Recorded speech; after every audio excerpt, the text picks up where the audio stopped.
Garlow opened both doors to find the cargo hold was indeed a perfect place for the people to wait out any storm outside. The people had obviously cleared a central space some time in the past by moving all of the surplus items to the edge of the room. It did appear that the cargo had been held in some form of large netting. The nets in the middle of the room had long since been removed, but traces of them still could be seen. "Is this the room as you remember it, Scout? Has anything been altered recently, as far as you are aware?"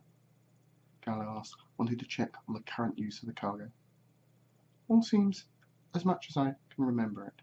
Nothing much has changed in here for generations, or so at least we are told. There does appear to be one thing now which is different to before. The glowing panel, like the one you used earlier, never used to glow. It was always dull and black, and yet now it shines with light." Gallo moved over to the panel. It could be that his use of the other panel had activated this one as well, he mused. The display on here was an inventory for all the cargo, the area they were stored in, the quantity of each item, and its specifications. That such a device was here, and that it might have been activated when he operated the other panel, would not have been a surprise.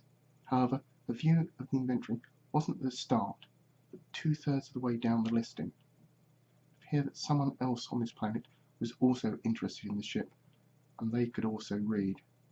Gallo had not yet thought to broach the subject of reading with Scout or anyone else. He suspected that though the language use was routine, they had no written language.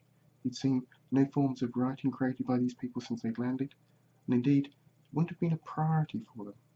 If this indeed was the case, who then had been reading the inventory, and for what purpose? So another mystery to add to his list of this planet of puzzles. Gallo took a mental note of where the inventory was left, so they could return to the same point when he was finished with it. The inventory listed a large amount of farming gear, including tools, seeds, but no fertilizer. Gallo presumed that weight would still have been an issue even with a ship this size, and that non-essential items would not be carried. There were also items for rudimentary craft activities such as a lightweight weaving machine, a small potter's wheel, and many other smaller devices, along with tools such as hammers, axes, and nails. There didn't appear to be anything high-tech about the items, nothing that they brought that couldn't be repaired with the tools they brought with them, or items that you'd hope to find on the new planet itself. They obviously had not been expecting anyone else to follow them bringing any other equipment. It seemed they did not intend to make rapid progress towards a higher technological-based economy. Rather, they intended to progress in a steady and measured way.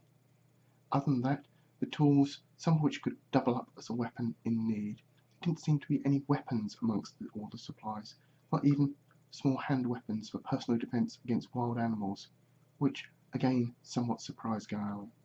Then again, these would need to be maintained, and that would be difficult in a new environment, and certainly had the ability to construct rudimentary weapons from their local environment if needed.